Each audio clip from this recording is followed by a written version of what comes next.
Okay, I'm just going to share a few random thoughts that came to me just now when Ian said we've got to respond and reflect on something from this conference. But the one is that I'm struck by how much NGOs and academics are stuck in what I'm thinking of today as the sort of narrative of the negative.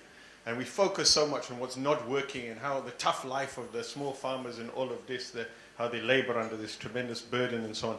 And in doing that, we are reinforcing the space, or we are giving the space for the corporations and the World Bank and so on to define some other positive future.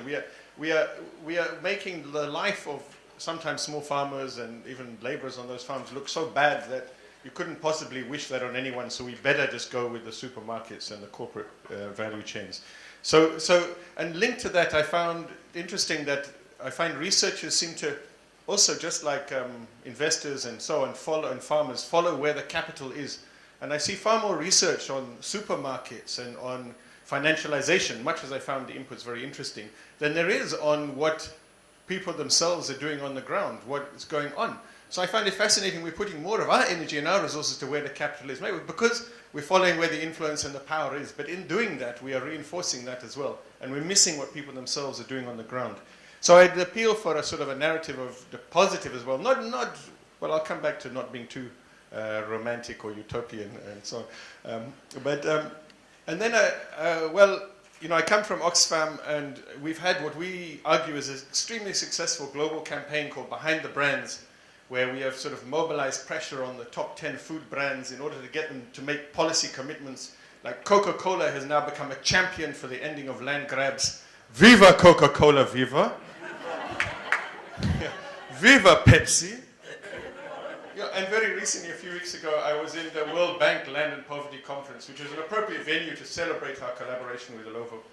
And we were very happy that Alovo has committed to zero tolerance for land grabs in all their value chains and so on. And we crowed, this is our great success, even to our giving public and our donors and so on, which I understand why.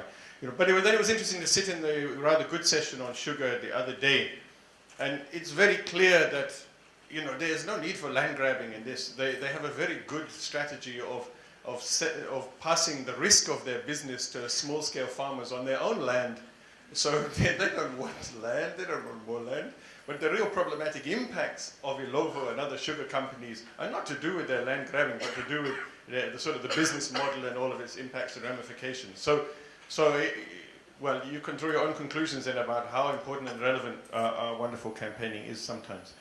But I do want to say that I think NGOs, the INGOs and many of our local NGOs, we are caught in this sort of hotel workshop kind of advocacy and following also where the money is to the African Union events and the World Bank events and so on.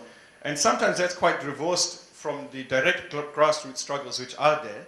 There are these struggles against land grabs, there are struggles for change, there are people in Tanzania and Senegal who block roads to defend their land, who take actions against these kind of incursions on their rights in their land. But also very importantly that I don't want us to neglect is that I think some of the strongest resistance, and I was trying to indicate this in the paper I presented, some of the strongest resistance to this sort of corporate domination is not from the conscious decision to oppose it. It is from the fact that there are these networks, these farmers producing and getting it to citizens, to even the urban areas at a way cheaper than those corporations can do. The resistance is in the existence. We can call it a peasant form of resistance. There are different ways of naming it. But I think that resistance we must give more attention to. In the positive narratives, we must give more attention to how we build and enable that, because that's where I see much stronger resistance than in some of what we try and dress up. Even many researchers are guilty of trying to dress it up as real social movements when often it's just some funded initiative. So maybe slightly counter to what my colleague here said just now, I kind of come out of this feeling that also we do also need, and this is where I'm challenging my own utopian romanticism. So we do need more theory, and I would say ideology, and we are lacking that in civil society. We're lacking that in INGOs and local NGOs. We lack it in many of the grassroots movements that are challenging and defending their land. So, and without that, we're easily caught up, following donor trends. We're caught up in the victory we can have now against Alovo that can show that we're doing something to get more donor money coming in, or we're caught up in, even at the grassroots level, in local struggles that take on the wrong enemies or take on very narrow issues. So I think my appeal in closing with this little input would be that we need to work more with academics, but on these issues, and embrace also maybe a theory and ideology that can give greater coherence to our struggles.